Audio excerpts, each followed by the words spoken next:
If you thought the era of filthy rich celebrities lecturing ordinary people on the virtues of mass migration, which none of them have to live amongst or face the consequences of, was over, then think again. Sabrina Carpenter is at war with the Trump White House. The pop megastar is fuming after they used one of her songs in a video of ICE agents in action. This video is evil and disgusting, the singer posted on social media. Do not ever involve me or my music to benefit your inhumane agenda. Yeah, nothing like being lectured on morality by a Disney star who cultivated a preteen audience, then proceeded to make this her signature dance move.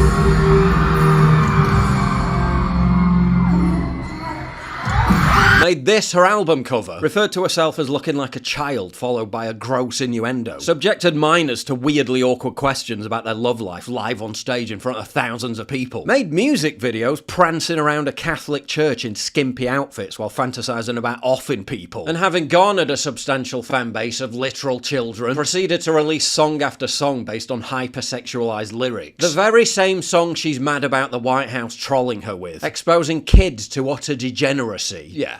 This is your paragon of good taste, decency, and morality.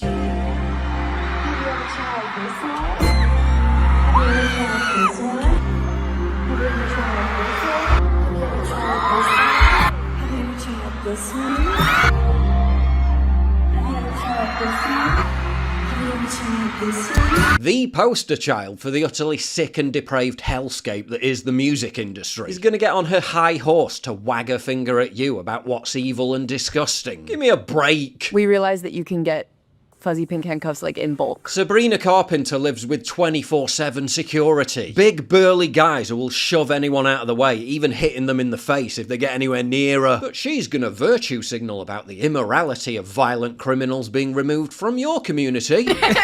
Yeah, it's a shame Lake and Riley didn't have your level of protection, Sabrina. Rachel Morin, Kayla Hamilton, and all the rest of these poor women. The $16 million net worth celebrity who lives in some of the most affluent and safest areas of America is gonna call you inhumane for not wanting to live around dangerous thugs.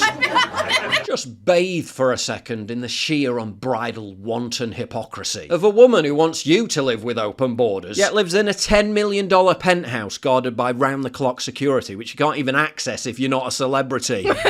Or she'll decry building a wall while safely ensconced behind a $4.4 million Hollywood Hills gated estate protected by armed men and high-tech surveillance. The White House responded by mocking her. Here's a short and sweet message for Sabrina Carpenter. We won't apologize for deporting dangerous criminal, illegal murderers, rapists, and pedophiles from our country. Anyone who would defend these sick monsters must be stupid, or is it slow? Stupid or is it slow is a lyric from another Carpenter song, Man-Child.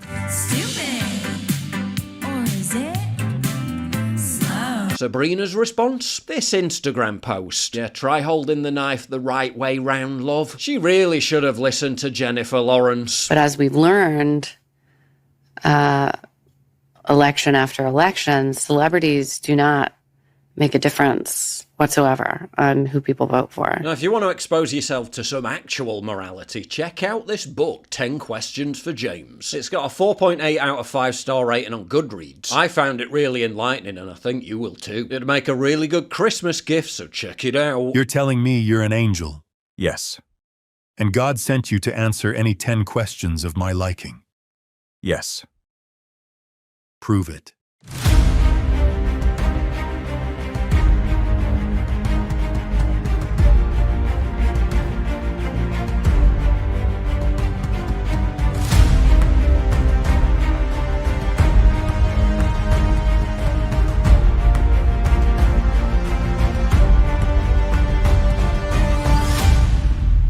I'll tell you what I do know. At 12:21 tonight, someone in this bar will die.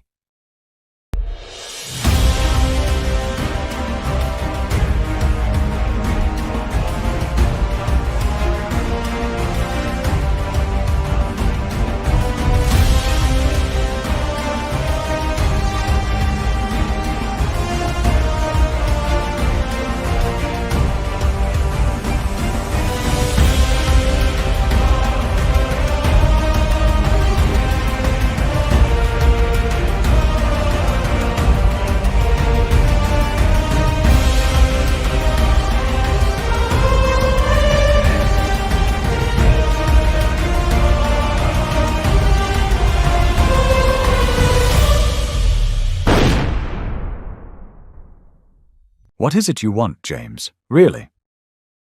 How about we start with the truth and then work backwards? The truth died on the cross 2,000 years ago. But by the very nature of truth, it always persists, it always flourishes, and it always reveals itself in the light. I wonder, though, when that day comes, will you be ready? 10 Questions for James, a 3D graphic novel, paperback and ebook, Amazon Books, link below. And they contribute nothing. The welfare is like 88%. They contribute nothing.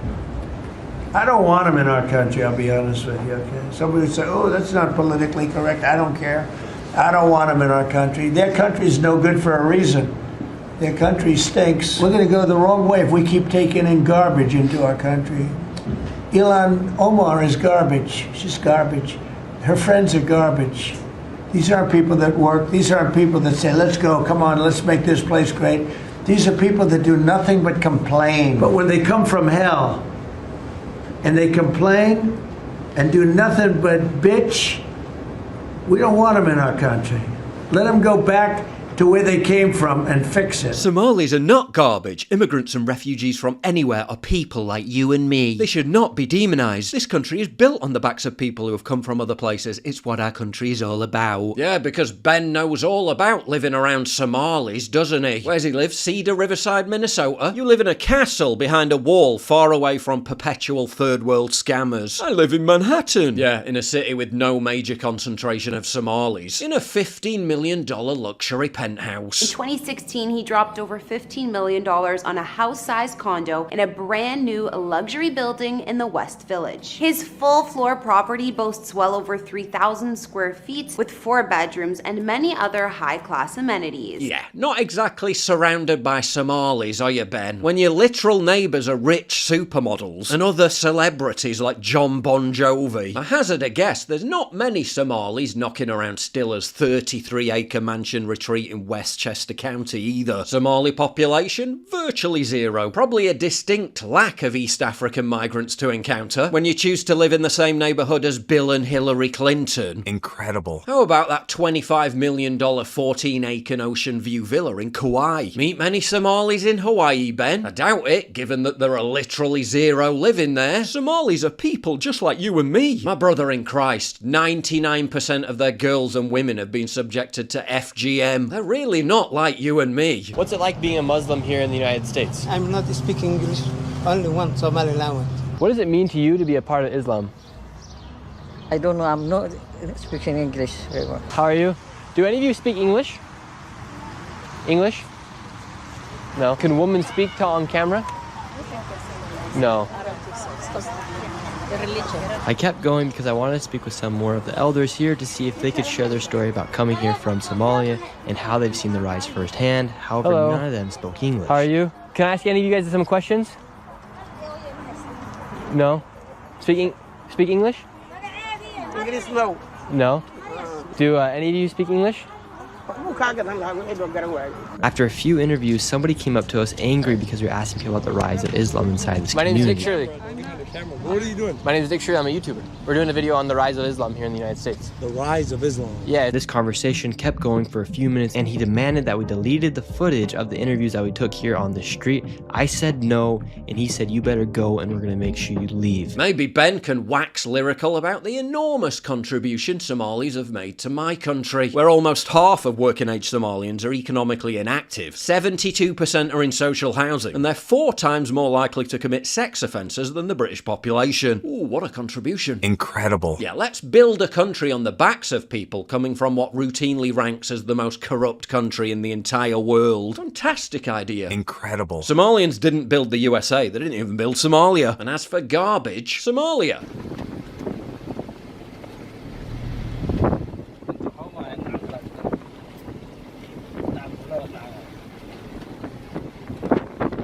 Minnesota. I would rather live next to a Somali immigrant than a MAGA, and it ain't even close. Really, John, do you live in Minnesota? No, you live in an upper middle class area where the vast majority are US citizens, and literally moan about having to live in the same neighborhood as MAGA supporters. Not many Trump supporters in Little Mogadishu, John.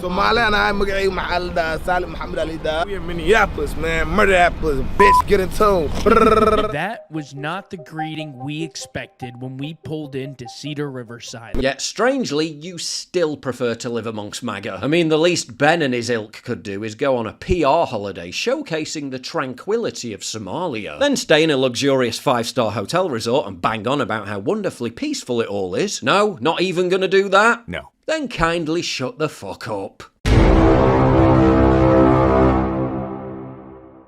If you value what I do and you want to help support me, please visit pauljosephwatson.locals.com and either pledge a one-time donation or subscribe to join my community, get early access videos, and message me directly. And exclusive live streams coming soon too. Promise. Check out the Locals link down in the description. And don't forget to take a look at the brand new website, modernity.news. That's where you'll find all my content, including exclusive articles. That's modernity.news.